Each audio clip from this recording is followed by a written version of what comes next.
भाजपची 20 जागांवर अडचण, राष्ट्रवादी अजित पवारांच्या आमदारांना पुन्हा उमेदवारी मिळाल्यास पंचायत, नाराजांची मनं आणि मतं वळवण्याचा भाजपपुढे आव्हान।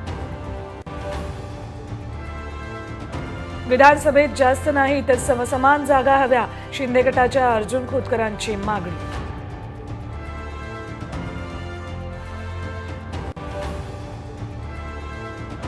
शिवसेना आणि राष्ट्रवादी काँग्रेस आमदार अपात्रता प्रकरणी आज सुनावणी, विधानसभा अध्यक्षांच्या निर्णयाविरोधात याचिका। मराठा आरक्षणाबाबत सुप्रीम कोर्टातल्या क्युरेटिव्ह पिटिशनवर आज सुनावणी, सुप्रीम कोर्ट काय ठरवणार याकडे लक्ष।